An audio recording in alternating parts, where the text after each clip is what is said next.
Welcome to episode 6 of covering my 6 month backlogs in 90 days. So आज की इस video में मैं तुम लोग को अपने केमिस्ट्री का स्ट्रेटजी बताने वाला हूँ कि मैं केमिस्ट्री एक्चुअली में पढ़ कैसे रहा हूँ, मेरा क्या अप्रोच रहता है, वो सब मैं आज तुम लोग को वीडियो में बताने वाला हूँ। क्योंकि पिछले वीडियो में एक भाई ने पूछा था कि भाई तुम केमिस्ट्री कैसे पढ़ रहे हो, उससे क्वेश्चन आंसर कैसे लगा रहे हो, तुम रोज़ केमिस्ट्री कितना टाइम देते हो, या फिर तुम्हारा एक अप्रोच क्या रहता है कि एक चैप्टर को पूरा ख़त्म करने में तुम उसमें क्या करते हो।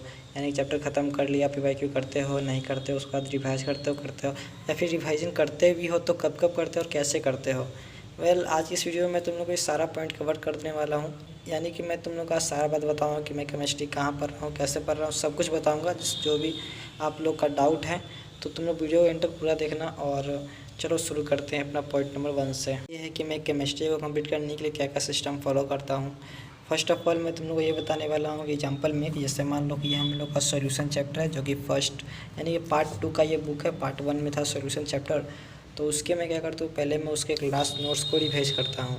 हाँ, मैं पहले क्लास देख लेता हूँ, अगर तुम लोग लेक्चर देखो तो लेक्चर पूरा देख लो और रफली उसको पूरा नोट डाउन करो, और फिर बाद में उसको मतलब अच्छे से रिवाइज करो, जैसे कि यहाँ पे मैं करता हूँ। और यहाँ पे हाईलाइट कर देता हूँ कि पिछले साल इससे टॉपिक से कुछ क्वेश्चन आया था।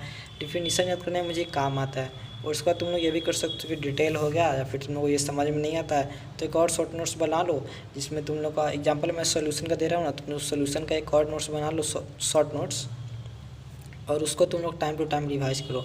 या फिर तुम लोग लॉन्ग नोट्स को भी टाइम टू टाइम रिवाइज करोगे तो एक समय ऐसा है ना, जब तुमको चैप्टर मतलब पेज देखने के बाद तुमको याद हो कि हाँ इस पेज में ये पॉइंट था, तो बस वैसा ही होना चाहिए। तो ये तुम लोग इतना कर लो। और इसके बाद अगर तुम लोग पास समय बचता है, यानी कि अगर तुम लोग एक दिन में एक चैप्टर तो नहीं कर सकते, पॉसिबल है ही नहीं बिल्कुल।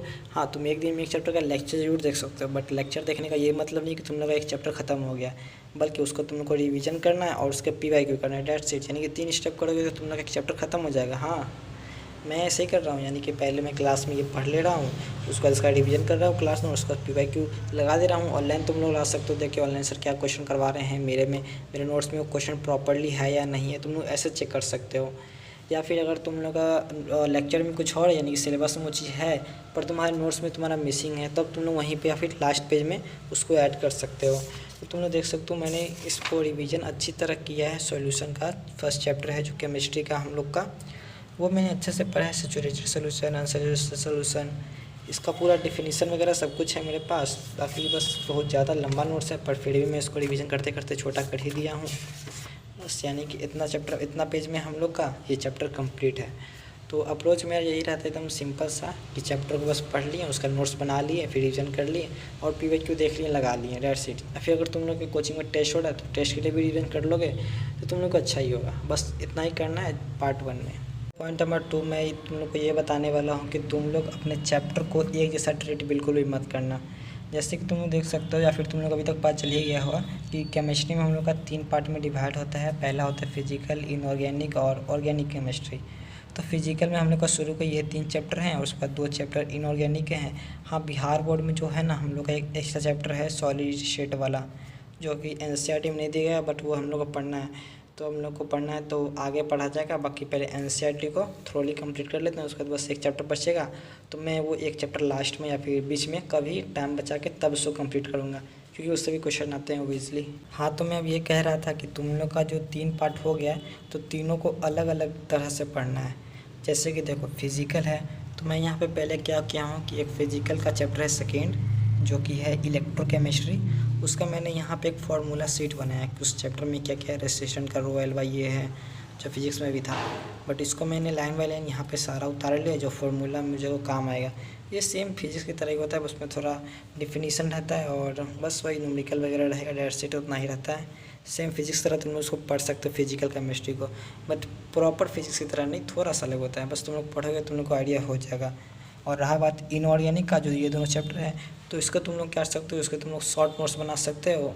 यानी कि अभी तो मैंने इसको भी मैं नहीं बनाया है, बट आगे मैं बनाने वाला हूँ, तो वो तुम उसका शॉर्ट नोट्स बना सकते हो और शॉर्ट नोट्स से तुम रिवीजन कर सकते हो।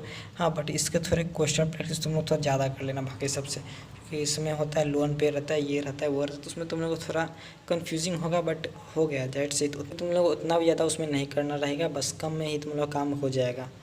तो बस तुम लोग देखना कि बिहार बोर्ड में क्या क्या क्वेश्चन पूछा गया है, तब तुम लोग को आइडिया हो जाएगा कि हाँ इससे हम लोग को ये पढ़ना है बस। और ये दोनों हो गया, तब बात करते हैं ऑर्गेनिक की। तो ऑर्गेनिक में तुम लोग को थोड़ा ज़्यादा पोर्शन देखने को मिलेगा, जो कि हम लोग एग्जाम में नंबर भी ज़्यादा आने वाले हैं। तो ऑर्गेनिक में टोटल हम लोग के हैं 5 चैप्टर। तो अब तुम लोग को देखो ऑर्गेनिक में कैसे प्रिपेयर करना है। अगर तुम लोग में से कई बच्चे अगर बायो के होंगे, जैसे कि मैं हूँ, तो बायो को जैसे हम लोग पढ़ते हैं ना कि एनसीईआरटी को लाइन बाय लाइन पढ़ते हैं, फिर उसका शॉर्ट नोट्स रिवाइज करते हैं, तो इसमें वही करना रहता है। बस इसमें एक चीज़ अलग होता है, ये कि इसमें थोड़े रिएक्शंस होते हैं। लाइक मैं तुम लोग को दिखाता हूँ। जैसे ये तो हम लोग का टर्म वगैरह है कि ये क्या होता है, ये क्या होता है, इसको हम लोग छोटे मोटे टर्म है तो वो तुम लोग को याद करना ही होगा, जो कि हम लोग एग्जाम में डायरेक्ट से पूछेगा। ये पूछेगा तो हम लोग को ये डिफिनीसन लिखना पड़ेगा, तो इसलिए तुम लोग एनसीईआरटी को थ्रोली याद कर लेना। थ्रोली तो नहीं, पर तुम लोग पीवाईक्यू में देख लेना कौन कौन क्वेश्चन है और उस हिसाब से याद करना। और ये सबसे थोड़े बहुत क्वेश्चन आते हैं, उतने ज़्यादा क्वेश्चन आते नहीं हैं। और मैं तुम लोग को, हाँ, जैसे कि ये देखो, ये है रिएक्शन हम लोग का। तो इस रिएक्शन सबको ना चैप्टर वाइज एक लिस्ट बना लेना, ज़्यादा में नहीं, बस थोड़ा सा ही बन जाएगा, ज़्यादा भी नहीं रहेगा, क्योंकि हम लोग का बिहार बोर्ड में ऑफकोर्स CBSE में ज़्यादा पूछा जाता है, पर बिहार बोर्ड में कम ही पूछा जाएगा। तो हम लोग इसको ऑर्गेनिक पे सारे रिएक्शन को लाइन बाय लाइन, जैसे कॉपी है ना, तो लाइन बाय लाइन पूरा रिएक्शन को लिख लेंगे।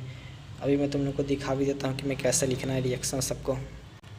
तो ये तुम लोग देख सकते हो कि मैंने पहले पूरा अच्छे से प्रॉपर चैप्टर पढ़ लिया है, और उसके बाद मैंने यहाँ पे इम्पोर्टेंट सिर्फ रिएक्शंस लिखे हैं, यानी कि reaction of nitro compound sorry. तो तुम लोग देख सकते हो, मतलब शॉर्टकट में ही तुम लोग यूट्यूब पे सर्च करो तो ये तुम लोग को मिल जाएगा इजीली। तो तुम लोग देख के आराम से उतार लेना कि FAC के साथ करेगा तो यही बनेगा, और SNHCl के साथ करेगा तो यही बनेगा। तो ऐसा करके तुम लोग बस याद कर लेना ऊपर ऊपर से ही, ज़्यादा कुछ पूछता नहीं। बिहार बोर्ड के अकॉर्डिंग सर्च करना, तुम लोग को कम ही मिल जाएगा। बस 1-2 पन्ने में तुम लोग का पूरा चैप्टर, यानी कि एक चैप्टर ख़त्म हो जाएगा। ज़्यादा इसमें कुछ करना नहीं होगा तुम लोग को। तो अब बात है कि हम लोग को ऑर्गेनिक ख़त्म हो गया, तब चलते हैं अगले पॉइंट पे। तो अभी मान लो कि तुम लोग का एक सॉल्यूशन चैप्टर ख़त्म हो गया, ठीक है, बुक से ही। तो उसके बाद तुम लोग को PYQ करने हैं। तो PYQ मैं कैसे करता हूँ वो मैं बता देता हूँ। तो आप लोगों को पता ही हो कि मैंने ब्रिलियंट का बुक यूज़ कर रहा हूँ, और चैप्टर वाइज वाला, ताकि मैं अभी से चैप्टर वाइज थोड़ा प्लानिंग कर सकूँ, और लास्ट में हो सके तो एक ऑल इन वन वाला बुक खरीद लूँगा 2 महीने में, और बस उसको 2 महीने लगातार किया जाएगा तो आइडिया कुछ हो जाए कि हाँ एग्ज़ाम में क्या कैसे पूछना है और हम लोग को लिखना कैसे है। बाकी अभी तुम लोग देखो कि मेरा ये सॉल्यूशन चैप्टर है, तो इसके पहले थोड़े बहुत शॉर्ट नोट्स है, तो पहले इसको रिवाइज कर लिया जाएगा। फिर यहाँ पे इंपॉर्टेंट लाइन, ये सब फार्मूला सब कुछ है इसमें, तो वो याद कर लिया जाएगा। और उसके बाद इसके PYQ किए जाएंगे यहाँ से। और यहाँ से तुम लोग जैसे, तो ये टॉपिक वाइज PYQ, यानी कि एक टॉपिक से हम लोग कितना PYQ देखने को मिला है।